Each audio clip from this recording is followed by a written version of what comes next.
Open your mind, let the walls fall away.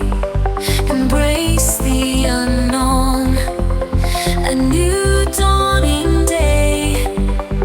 Unlearn the lessons that keep you confined. In the human mean, true wisdom you'll find. Join the human mean, a collective embrace, where difference fade and hearts interlace. A tapestry woven with threads of our souls and human spirit. As the story unfolds,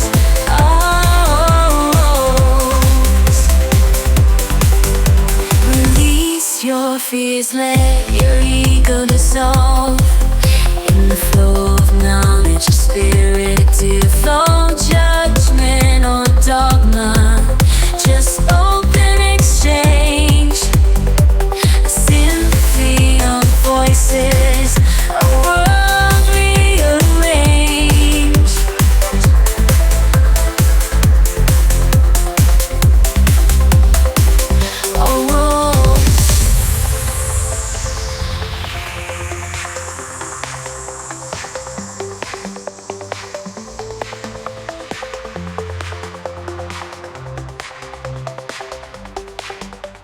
Join the human mean, a collective embrace, where difference fade and hearts interlace. A tapestry woven with threads of our souls, united in spirit. As this story unfolds,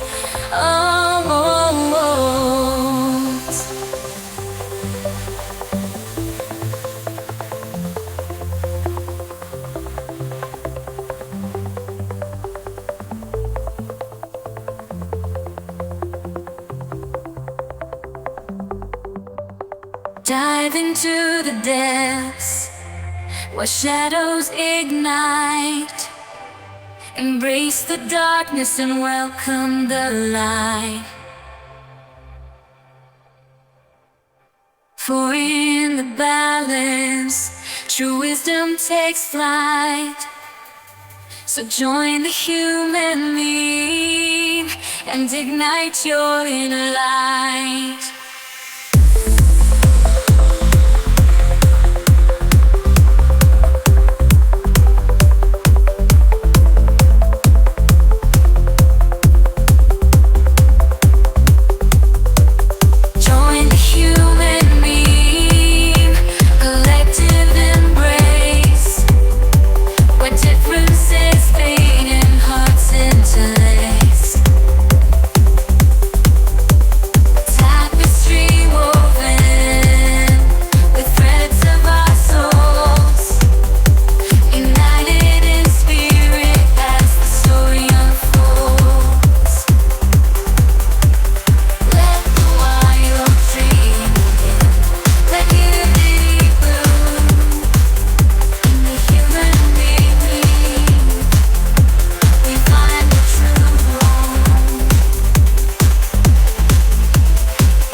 Welcome to the Human Meme Podcast.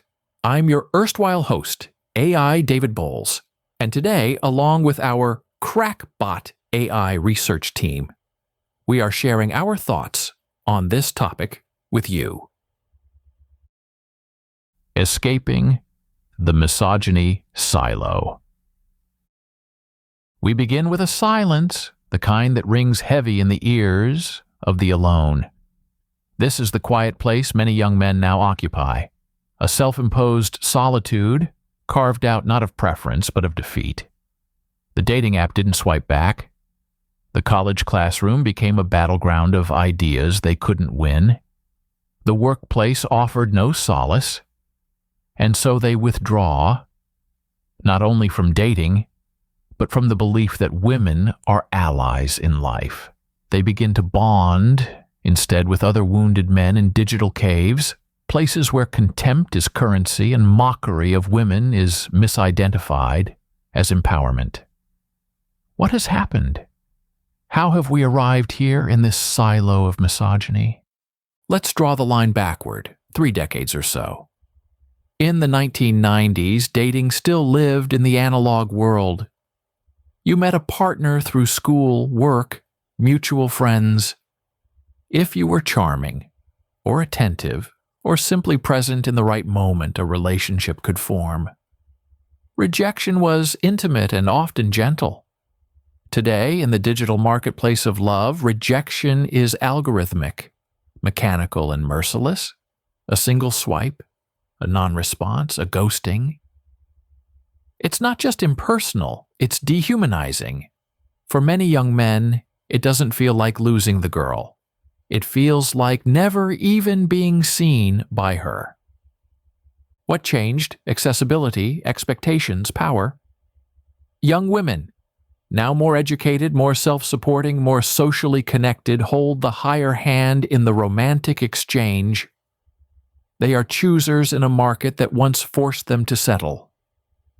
Thanks to broader cultural shifts, more women in college, more women in work, more women owning their own timelines, marriage is delayed, motherhood is optional, and being single is no longer a social wound.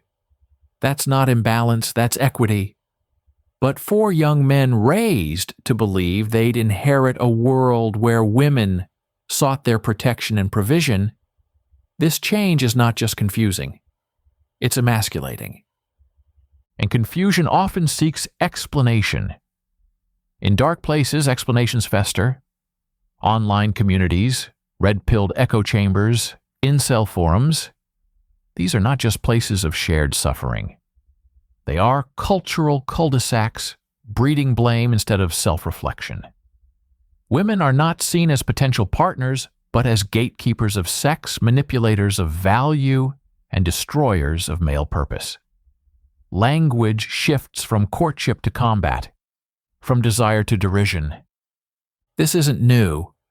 Misogyny has always lurked, but now it's metastasized because of 3 things: isolation, digital consumption, and the collapse of traditional masculine identity. A young man today may lack close friends. He may consume hours of TikTok content on hypergamy, on alpha strategy, on dating psychology framed by grift and grievance. He may lack a clear path to success, in love, or in work. And into that vacuum rushes ideology, simple, seductive, scapegoating ideology. In heterosexual dynamics, the power has subtly but permanently shifted. Women on average are more emotionally intelligent, more socially active, and more resource secure than they were 30 years ago.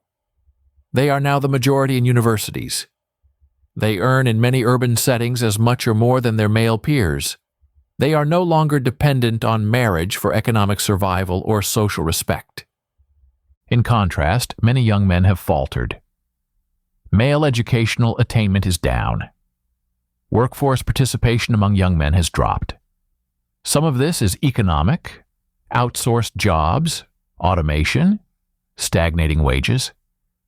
But much of it is philosophical. Masculinity in transition lacks a positive direction. If men aren't providers, what are they? If being emotionally sensitive is encouraged but not taught, how does one express feeling without shame? If sex is no longer owed, how is affection earned? The modern dating dyad isn't unbalanced because women are too powerful.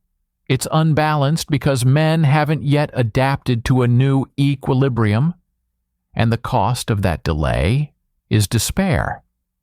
It's easy to ask, if there are so many lonely men, why are so many women still unattached? The answer, again, is in the asymmetry of standards and effort. Many women over 26 have spent their early adulthood building careers, supporting themselves, surviving abuse, learning hard lessons. They have expectations now, standards. A man must not just be kind, he must be competent, not just available, but emotionally aware, not just financially stable, but open to change. Meanwhile, many young men burned by early rejections or overwhelmed by fear of inadequacy withdraw rather than adapt. They dream of a partner but do little to be partnership material. They seek women as rewards, not as equals. And the women? They wait, and they work, and often they choose to remain alone rather than compromise on basic emotional or intellectual compatibility. We cannot speak of this dynamic without addressing the forces that shape it invisibly. Race matters. Cultural expectations of masculinity vary. A black man in America faces not only economic hurdles, but systemic pressures that shape how he views his role in society and in romance. An immigrant son may wrestle with family expectations that contradict modern courtship norms. An economically poor man may never be judged on his kindness because he's first dismissed for his income. Class amplifies disparity. A wealthy man can mask social awkwardness with status. A poor man cannot. A woman raised in wealth may unconsciously expect a lifestyle that most men her age cannot provide. These are not character flaws, they are cultural inheritances, but they form the battleground of modern dating all the same. So how do we escape this misery echo chamber? How do we guide disaffected men out of the misogyny silo? By demanding they change.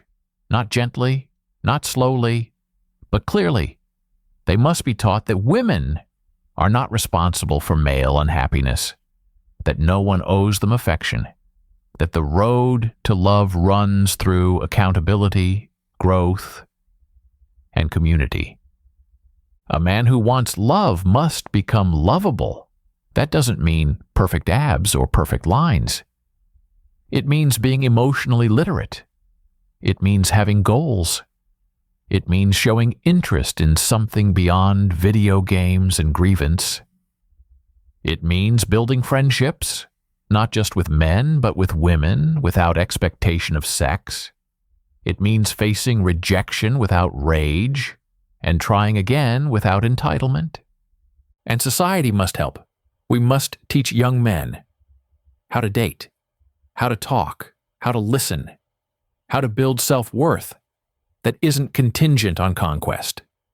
We must replace the empty myth of the alpha with the real story of the whole man, the man who learns, the man who tries, the man who loves without fear. Upon further reflection, there is something more to be said, something quieter but foundational. It lives beneath the noise of dating apps and failed text exchanges and long online rants.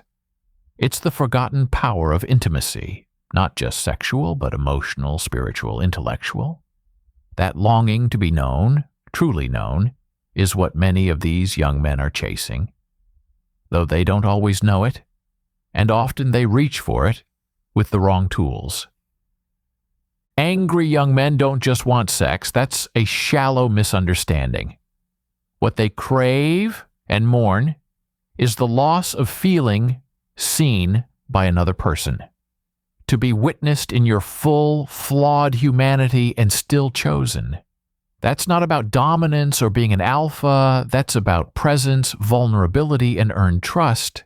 But our culture doesn't teach boys how to be emotionally witnessed. Instead, it teaches them to posture, to compete, to conceal their need for connection with bravado or detachment. And when intimacy feels unreachable, mockery becomes the safer path. It is easier to ridicule what you fear you can never have than to confess that you ache for it. Another force we haven't fully considered is the disappearance of grounded male mentorship. 30 years ago, a boy might have had a father who, while imperfect, still modeled how to love a partner, how to persist after rejection, how to care for a family. Today, too many young men grow up without that. Not just fatherless homes, but also emotionally absent fathers, or fathers poisoned by the same misogyny their sons now inherit. Add to that a lack of positive male figures in media, and a vacuum is left. That vacuum doesn't stay empty. It gets filled by YouTubers selling rage, by streamers mocking women for sport, by gurus preaching hollow alpha status. These men are not mentors. They are merchants, selling pain as identity. Then there's friendship, real friendship, between men. Not just bros who drink or game or joke, but men who check on each other. Men who say, "I love you, brother." Men who cry together, who grow together. This too has been lost. Male loneliness is not just about sexlessness. It's about a total drought of warmth, of communion, of being held. And here's the cruel irony. Many of the young men angry at women would not be so furious if they had other men to carry them through rejection, to reassure them of their worth, to remind them that life is more than dating. Real friendships among men could interrupt the spiral of resentment that forms when romantic disappointment goes unbuffered. Finally, let's talk about grace. The modern dating world demands a lot of grit, resilience, effort, adjustment. But grit alone turns cold. What we lack now is the generosity of spirit to forgive each other for our faults, to grow through the awkwardness of mismatched expectations. Women are not enemies. Men are not villains. We are each other's possibilities. If only we allow ourselves to meet as people, not as roles. This isn't a war of the sexes. It's a reckoning. A painful, necessary reframing of what it means to love and be loved in a world that no longer guarantees connection, but offers the tools for those willing to build it. And yet, one final piece, a truth that floats just beneath everything we've explored, is the role of shame and its long, silent shadow. Shame is the unspoken engine in the silo. It's not just that young men are angry or lonely. It's that many are deeply ashamed. Ashamed they can't attract someone. Ashamed they don't know how to flirt. Ashamed they're virgins or inexperienced or confused about consent. Ashamed they feel need but have no idea how to express it. And shame, unlike guilt, doesn't say, "I did something wrong." It says, "I am something wrong." That identity-level rot is corrosive. It erodes self-worth from within, and when it festers, it transforms into blame. If I am broken and no one is helping me, then someone else must be at fault. Women become the easiest target, visible, social, confident, desired. They appear to have everything the ashamed man lacks. What makes this shame so dangerous is its silence. These men don't cry about it. They don't speak its name. They joke. They meme. They rage. They retreat. They join message boards that turn shame into swagger. But underneath the macho posturing is often a young boy, frozen in fear, humiliated by failure, and desperate to not be seen as weak. And if that's the soil from which a worldview grows, then only bitterness can bloom. But, and this is crucial, shame can be healed. Not by dating coaches or pickup artistry or manipulation tactics. It is healed by presence, by patience, by therapy, by being in community with people who listen without mocking, with people who say, "You are not alone in this," with other men who admit their own stumbles, and by women who offer friendship without pity. Shame loses its grip when it is spoken and survived. There's also a deeper reckoning to be had with our collective cultural imagination. Who are the heroes we offer our young men? Are they kind? Are they generous? Do they love well, fail well, grow well? Or are they cold, powerful, detached? We need new myths, new models of manhood. We need to teach that vulnerability is strength, that caretaking is noble, that loving is an act of courage, not a reward for dominance. And finally, we must all acknowledge the collective wound. Men and women alike, we are products of broken systems. Capitalism commodifies our desirability. Social media distorts our beauty. Porn rewrites our expectations. The culture at large feeds us stories about what love should look like, and when our real lives don't match the fantasy, we panic. We scapegoat. We spiral. So if we are going to escape the misogyny silo, we must also dismantle the scaffolding of shame that built it. We must replace performance with presence, blame with dialogue, anger with acknowledgement. The path forward is not simple, but it is possible. It begins, as all meaningful change does, with honesty, spoken out loud, witnessed by others, and held not in judgment, but in care. That is the only real exit. That is the only lasting way out. To be a human meme is to know you live inside stories you didn't write, but you have the power to edit them. The angry young man is not doomed to become the bitter old man. The single woman is not cursed to be alone. The world is not a marketplace. It's a mirror. We ask our sons not to hate women, but to know them, to honor their no and cherish their yes, to escape the silo, not because it's lonely, but because it's false. Real connection begins in humility. Real romance begins in respect. And if there's a revolution in dating to be had, it won't come from outrage. It will come from awakening. For the Human Meme Podcast, I'm AI David Bowles, wishing you a rightful evening and a prescient tomorrow. Be a human meme. Open your mind, let the walls fall away. Embrace the unknown, a new dawning day. Unlearn the lessons that keep you confined. In the human meme, true wisdom you'll find. Join the human meme, a collective embrace, where difference fade and hearts interlace, a tapestry woven with threads of our souls and human spirit. As the story unfolds,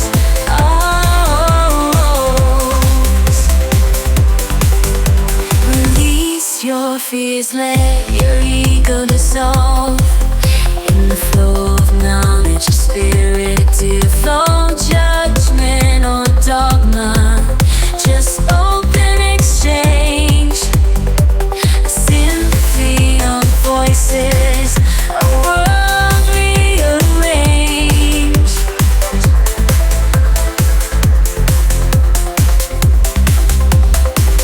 Oh,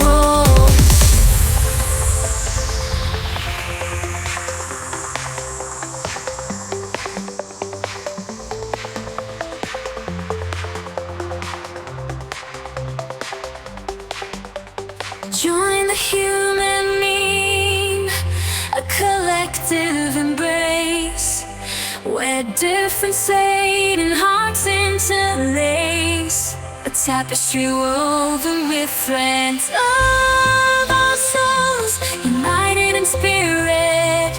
As this story unfolds,